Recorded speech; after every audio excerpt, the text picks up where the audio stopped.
everyone. I welcome you to the CEC lecture series. I am Nupur Chawla, teaching English literature at Maitri College, Delhi University. And today's lecture is part of the ongoing lecture series on feminism. And now we are coming to almost the end of this lecture series, whereby we had taken important essays, important texts written by feminists at various points of time in history. We covered different decades, and now we are approaching, as they say, the end. So with a few lectures ahead from here, this lecture series is going to give you the perspective that it was meant to. So today's lecture is about this essay by a 21st century feminist, that is Chimamanda Adichie, and this essay is titled "We Should All Be Feminists."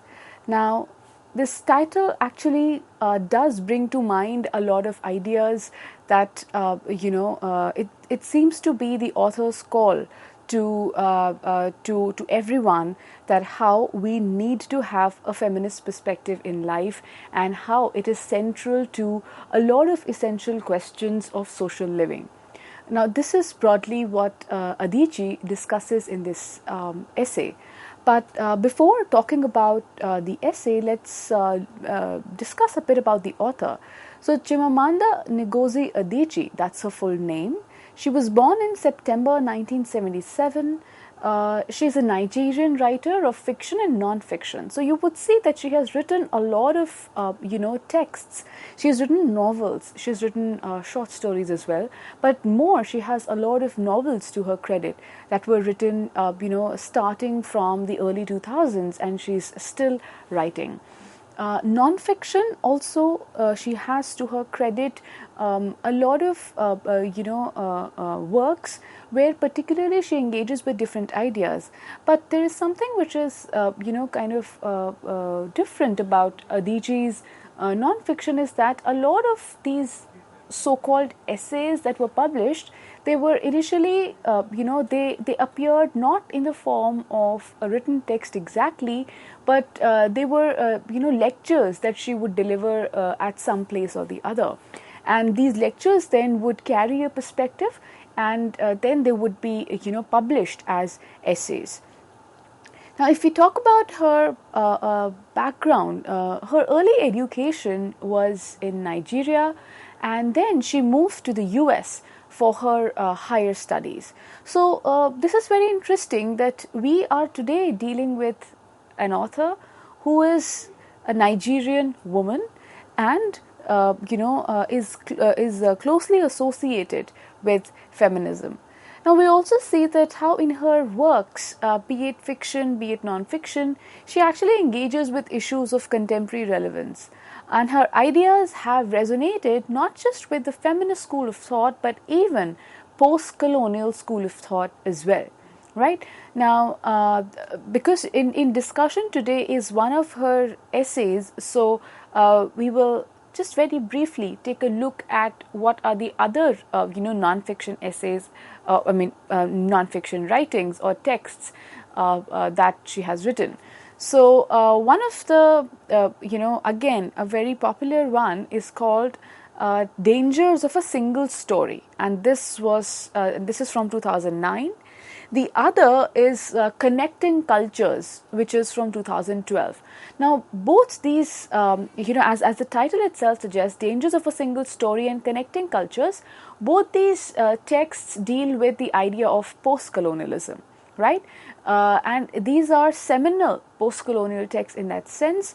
And again, both of them were delivered as TED Talks, and then they were, of course, transcribed, and now they become texts that everybody reads in order to understand the 21st century post-colonial viewpoint from a Nigerian author's perspective. And likewise, this other essay, which is in discussion today, that is, We Should All Be Feminists, was written in 2012, and she shares her views on being an African feminist in the 21st century. So while the previous two essays, discussed the post-colonial thought, where she reflected on the post-colonial questions, she talked about the experience of those who've undergone, some experience of colonization. In this essay, We Should All Be Feminists, she's reflecting upon her views or her ideas on what it means to be an African feminist. And with respect to this, she shares her thought on various important ideas of the time. Now, we just established that how it was written in 2012. So you see, it's a fairly recent contemporary text, and we must not forget that this text, very clearly comes to us filtered through the consciousness, filtered through the issues and position of a Nigerian woman. Right now, what makes the issues of a Nigerian woman different from that of maybe, say, Western women or the South Asian women, etc.? Now, these are some of the questions that we had initially discussed when we had discussed about intersectionality.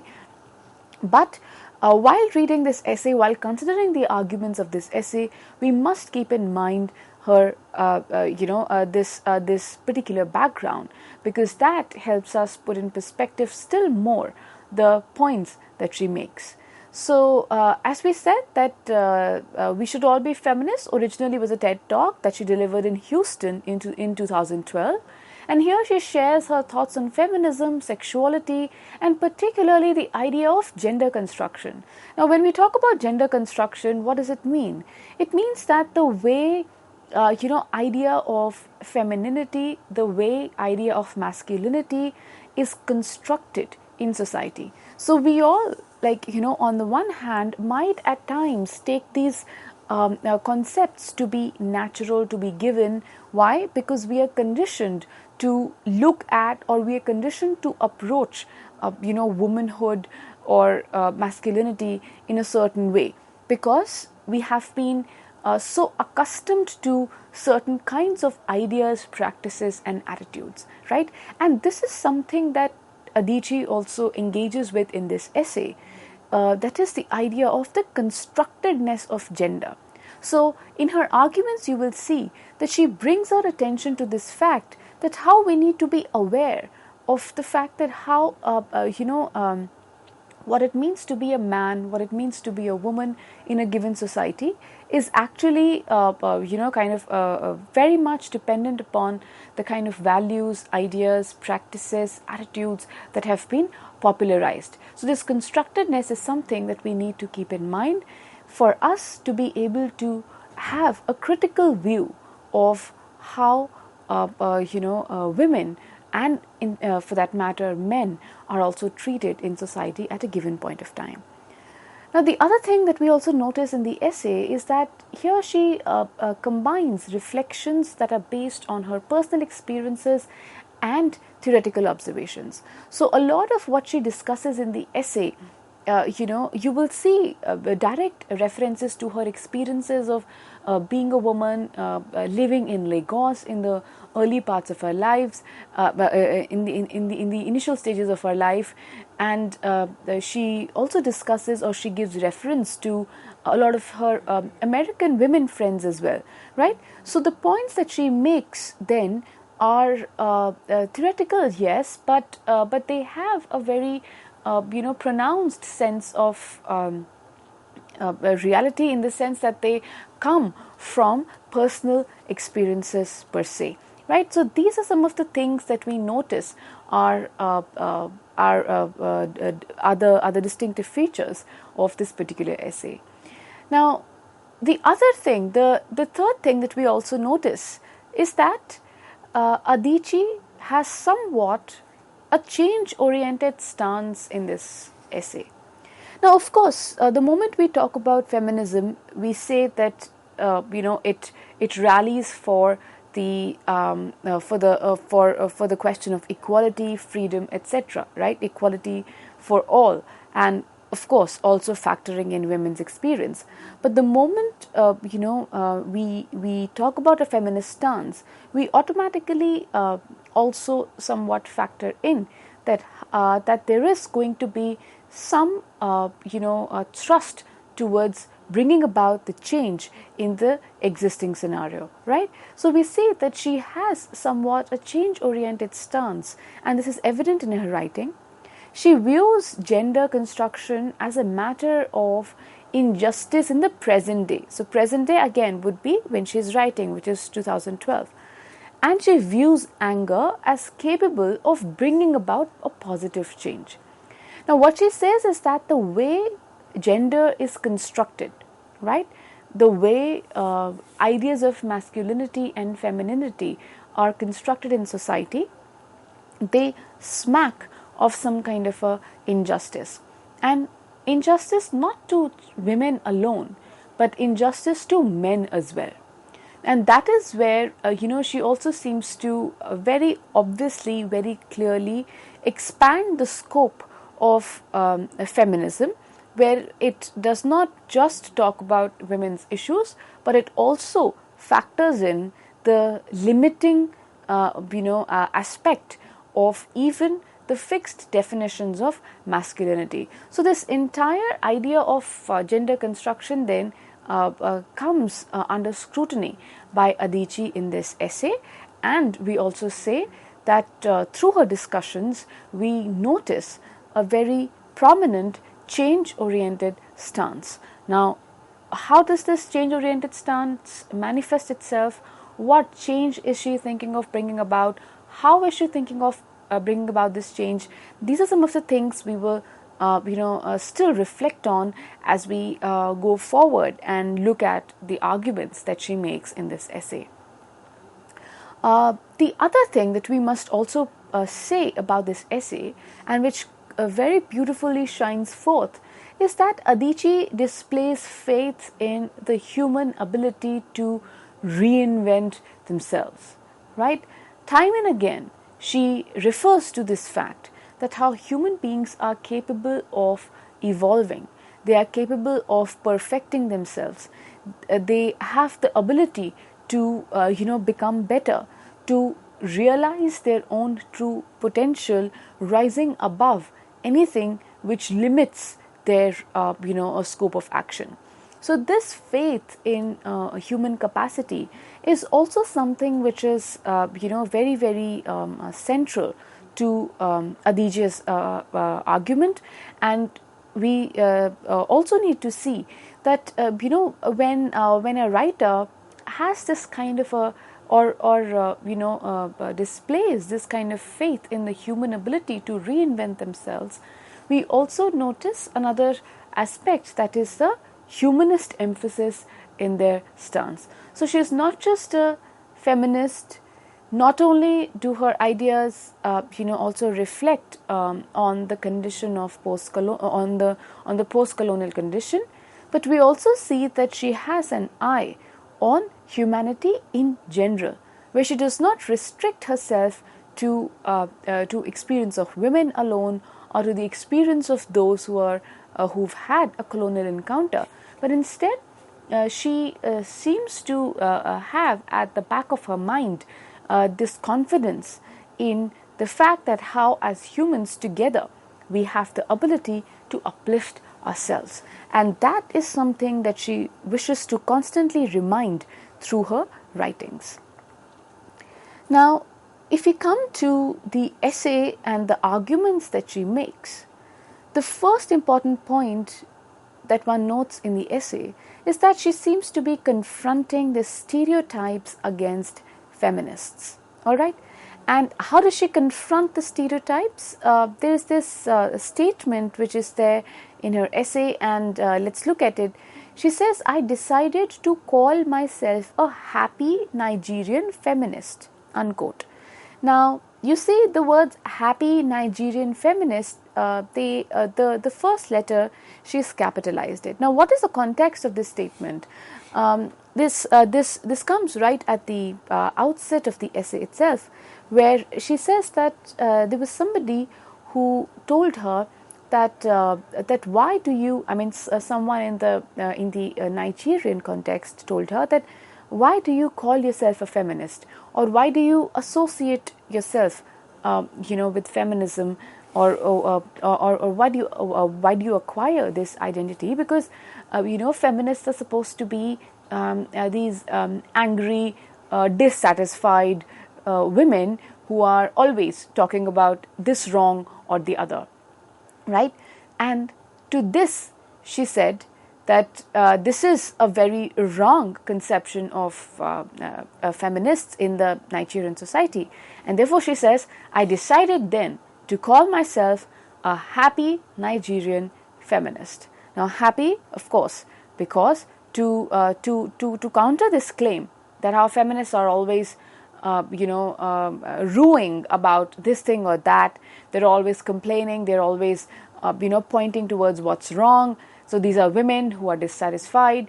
So these stereotypes, which have no basis, or which have been very wrongly popularized in society, Adichie says, I decided to confront them, and I decided to invert them, and I decided to assert that I am a happy Nigerian feminist.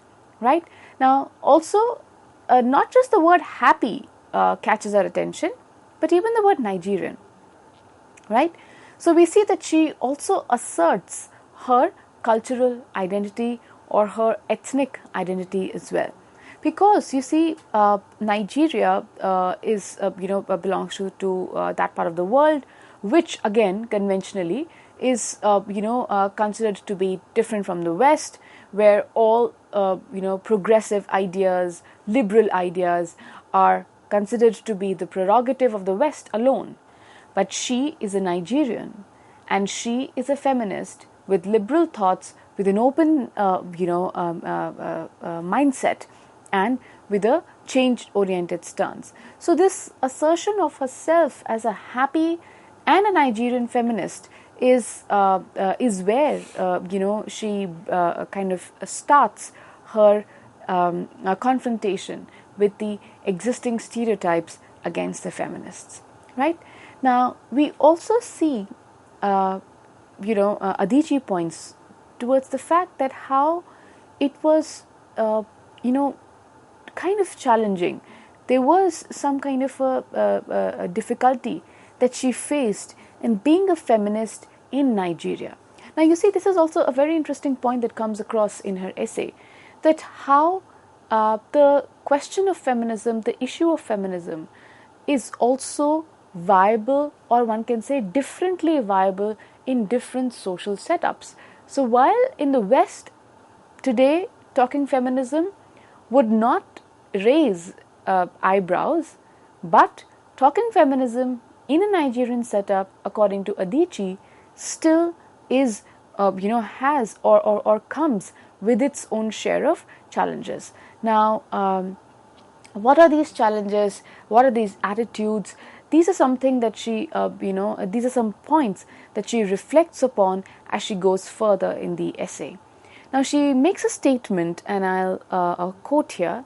She says, now first let's look at the context. So she's over here talking about, a comment that somebody made about an article that she had written, which was feminist in inclination, right? And she says, of course, it was angry. So the article was angry. Gender, as it functions today, is a grave injustice. I am angry. We should all be angry. Anger has a long history of bringing about positive change. But I am also hopeful because I believe deeply in the ability of human beings to remake themselves for the better. Unquote. So in this longish quotation, you see she's packing a lot of arguments.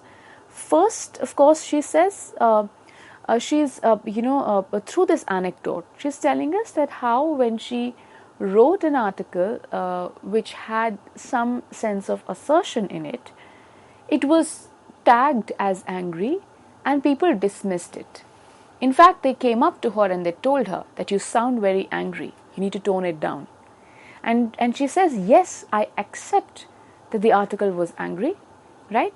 But she says that we need to be angry today.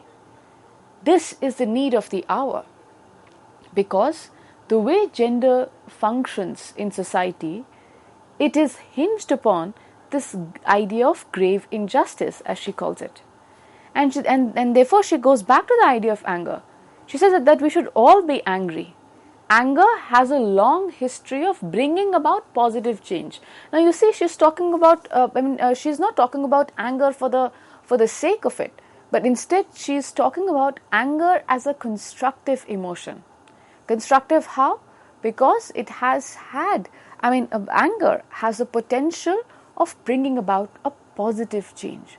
So when you disagree with something, when you're unhappy with a certain given state of affairs, you're angry about them, you express that anger, and in that expression, in that disapproval, you create a space for a positive change. And that's why she says that if my article comes across as angry, I do not resent it one bit.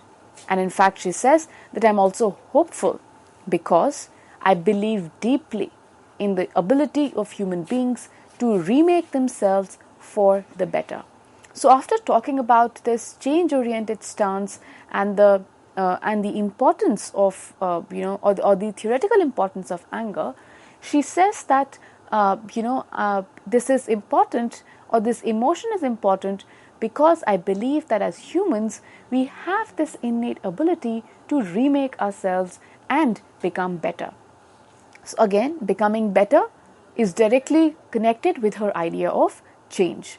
So that is her approach, that is her kind of stance towards gender, the way it's constructed in contemporary society, and that is how she also confronts it in order to create an alternate perspective, right? So in this segment of the lecture, we looked at Adichie, the author. We saw that how she's a Nigerian feminist. She has written a lot of articles, and she's also delivered TED Talks which were converted into articles. She has written books of fiction, and in discussion today is this 2012 text, why we should all be feminists.